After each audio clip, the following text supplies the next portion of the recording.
చెప్తామో తెలుసా కష్టాన్ని? చెప్పుకోవడంలో ఒక ఉపశాంతి ఉంది కాబట్టి చెప్తాం. ఓ కష్టం వచ్చిందనుకోండి, పక్కవాడికి ఎందుకు చెప్తావు? పోతుందనే కాదు, చెప్పుకోవడంలో పోతుంది. అలా పరమేశ్వరుడికి కష్టాన్ని చెప్పుకుంటాం, ఆయన ఒక్కొక్కసారి తీయడు, ఉంచుతాడు. ఎందుకు ఉంచుతాడో తెలుసా? ఒరే, అది తీస్తే నీ కర్మ ఫలితాన్ని నీతో అనుభవింప చేయడానికి అందకంతా పెద్దదోటి ఇవ్వాలి, ఆ ఫలితం పోగొట్టడానికి. అలా వదిలేశాను అనుకో, కింద కూర్చోవడం అనేసి కుర్చీలో కూర్చొని చెప్తావు. ఏమిటి తేడా?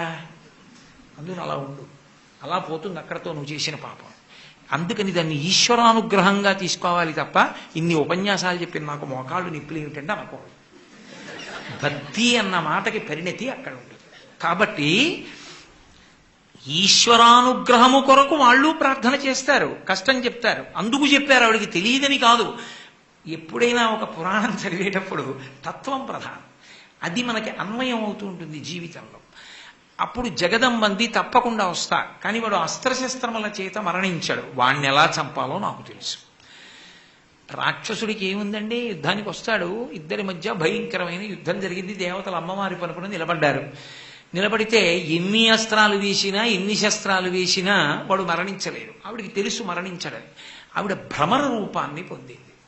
భ్రమర రూపాన్ని పొంది పెద్ద సీతాకోక చిలుకైంది. ఆవిడ సీతాకోక చిలుకైతే దేవతలందరూ కూడా సీతాకోక చిలుకలుగా మారారు.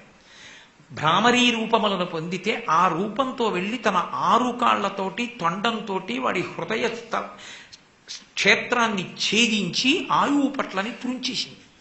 తుంచేస్తే వాడు మరణించాడు. మరణిస్తే ఇప్పుడు ఆవిడ చేసిన ఉపకారానికి దేవతలు పరవశించి స్తోత్రం చేశారు.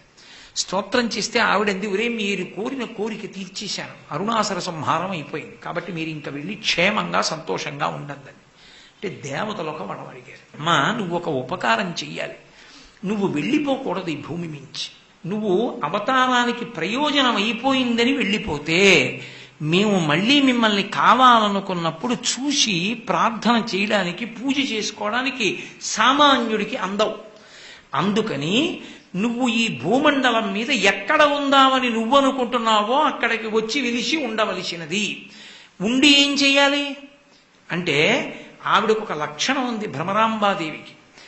అజ్ఞానం అనబడేటటువంటి తెర ఎత్తడం దగ్గర నుంచి ఏ పనైనా జటిలమైపోయి జరగనప్పుడు దాన్ని జరిపించగలిగిన శక్తిగా మారి అనుగ్రహిస్తుంది.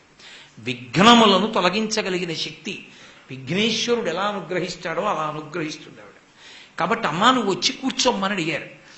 ఆవిడ ఒక్క క్షణం ఆలోచించి, ఈ భూమండలం మొత్తం మీద మల్లికార్జున అన్న పేరుతో పరమశివుడు జ్యోతిర్లింగంగా ఎక్కడ వెలిశాడో అక్కడికొచ్చి ఈ భ్రామరీ రూపాలంకారాన్ని పొందుతాను. రాక్షస సంహారం చేసి ఉపకారం చేశానన్నది నిజమూర్తిగా ఉంటుంది. కానీ పరమశివుణ్ణి విడిచి ఉండలేని దాన్ని కాబట్టి ఆయన పక్కన అర్ధనారీశ్వర మూర్తిగా వెలిసి ఉంటానని కోరింది. అందుకు 3 రూపాలు పొందింది అక్కడ.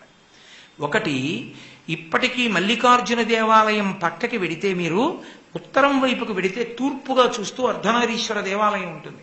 ఆ దేవాలయంలో శివుడి యొక్క వామార్ధ భాగంలోకి చేరింది భ్రమరాంబాదేవి. రెండవది నిజమూర్తి. నిజమూర్తి మీరు చూడలేరు, ఒక్కనాటికి కుదరదు. అసలు భ్రమరాంబ నిజమూర్తి దర్శనము ఎవ్వరికీ ఉండదు. ఒక్క అర్చకుడు మాత్రమే చూస్తాడు. ఎందుకంటే 365 రోజులు అభిషేకం ఉండే మూర్తి ఒక్క భ్రమరాంబకే. శక్తి క్షేత్రాల్లో 365 రోజులు అభిషేకం చేస్తారు. ఒక్క అమ్మవారి ప్రధాన అర్చకుడు మాత్రం తెల్లవారుజామునే లోపలికి వెళ్ళి తలుపులు వేసుకుని అమ్మవారికి అభిషేకం చేస్తారు. అలంకారం చేసి తలుపు తీస్తారు. అలంకారం చేస్తే ఆవిడ భ్రమర రూపాన్ని పొందుతుంది. ఇలా రెక్కలతో చీర కట్టి సీతాకోక చిలుక ఎలా ఉంటుందో అలా ఉంటుంది. భ్రమరాంబ రూపంలో ఉన్న గొప్పతనం ఏమిటంటే, బొట్టు స్ఫుటంగా కనపడుతుంది. బొట్టు పరమస్ఫుటంగా తెలుస్తుంది, గుండ్రంగా పెట్టుకుని ఉంటుంది ఆవిడ. ఆ బొట్టు దర్శనం అంత గొప్పది. అసలు మూర్తి ఎలా ఉంటుందో ఒక్కసారి చూడాలనుందండి అంటారా? ఒకే ఒక్క చోట చూడొచ్చు. ఎక్కడ చూడొచ్చు అంటే, భ్రమరాంబ దేవాలయానికి ఉన్నటువంటి గడప మీద ఒక చిన్న గాజు పేటిక ఉంటుంది. దాని లోపలికి చేయి పెట్టకూడదు. గాజుపేటిక మూసి ఉంటుంది. ఒక్క మహామంగళ నీరాజనాలు ఇచ్చినప్పుడు బయటికి తెచ్చిస్తారు తలుపు తీసి, కానీ కనపడుతూ ఉంటుంది అద్దంలోంచి. మన తలంతెత్తు ఉంటుంది అంతే ఆ గుమ్మం, దాని మీద ఉంటుంది.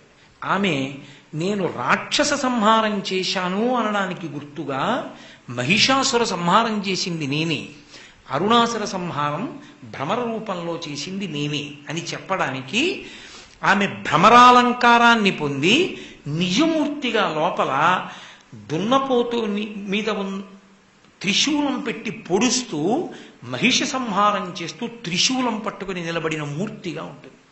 అది మీకు గాజు పీఠికలో కనపడుతుంది. అది అసలు భ్రమరాంబ నిజస్వరూపం. కానీ అంతరాలయ దర్శనం ఉండదు, అలా ఎప్పుడూ చూపించరు. అందుకని దుర్గాస్వరూపం లోపలిది. పై అలంకారం భ్రమరాంబ, పరమప్రసన్నమూర్తిగా అలంకారం పొందుతుంది. అన్నిటికన్నా ఆశ్చర్యం ఏంటంటే భ్రమరాంబ దేవాలయానికి తలుపులు వేసి తాళం వేసేసినా కూడా లోపల అభిషేకం చేస్తున్నా అర్చన చేస్తున్నా అమ్మవారి వెనక గండు తుమ్మెదల యొక్క బృందాలు ఎన్నో ఉంటాయిట. లోపల ఎగురుతూనే ఉంటాయి, ఒక్కళ్ళకి కనపడవు. అన్ని గండు తుమ్మెదల యొక్క సమూహములు ఉంటాయి. కారణాంతరముల చేత ఒకప్పుడు అవన్నీ బయటికి వచ్చాయని చెప్తారు, దాన్ని నేను ఇప్పుడు ప్రస్తావించాను. అందుకే భ్రామరి నాదం వినపడుతుంది. మీరు ఇప్పటికీ భ్రమరాంబ దేవాలయం వెనక్కి వెళ్ళి గాడి ఉంటుంది, ఆ గాడి దగ్గర చెవి పెట్టి వింటే భ్రామరీ నాదం వస్తుంది అని. దాన్ని ఆకాశవాణి విజయవాడ కడప కేంద్రాలు రికార్డ్ చేసి ప్రసారం చేసాయి. ఒక మాట కాదు, ఎన్నో మార్లు ప్రసారం చేసాయి. లోపల నుంచి తుమ్మెదలు ఎగురుతున్నప్పుడు వచ్చేటటువంటి నాదం ఏది ఉంటుందో అదే వస్తూ ఉంటుంది బయటికి. అమ్మవారికి లోపల అర్చకులు ఒక్కరే కూర్చుని అర్చన చేస్తారు. దేవాలయం చిన్నది, కానీ భ్రమరాంబ దేవాలయానికి సంబంధించినంత వరకు ఒక పరమాద్భుతం ఉంటుంది. అసలు భ్రమరాంబ దేవాలయం గోడల మీద ఉన్నటువంటి శిల్పకళ చూడ్డానికి ఒక రోజు పడుతుంది. ఎందుకో తెలుసా? చాలా మంది అసలు దృష్టి పెట్టరు, బయటకు వచ్చేస్తారు. అసలు నిజంగా మీరు భ్రమరాంబా దేవాలయం లోపలికి వెళ్ళేటప్పుడే చూస్తే సంగ్రామ సన్నివేశాల దగ్గర నుంచి నర్తకీమణుల హారాలు ఉంటాయి. అంటే ఒక్క ప్రధాన నర్తకి ఉంటుంది, ఆవిడ పాదాల మించి ఇట్నుంచి మోకాళ్ళ మించి భుజాల మించి ఎంతో మంది ఇలా వేళ్లాడుతూ చేతులు పుచ్చుకొని ఉంటారు. అదొక హారం కింద ఉంటారు. అందులో వీళ్ళందరూ కలిపి ఎవరి మీద నించున్నారు అన్నది మీరు చూడాలి అంటే కనీసంలో కనీసం మీకు ఒక గంట పడుతుంది కనిపెట్టడానికి. ఈ కార్యక్రమాన్ని మీకు సమర్పించిన వారు జ్యోతి మ్యాట్రిమోనీ. ఎంత చెప్పినా తక్కువే. సహ సమర్పించిన వారు ఏఎస్ బ్రాండ్ పూజ నువ్వుల నూనె. ఫాల్కన్, ఇది పంపు కాదు, పాతాళ గంగ.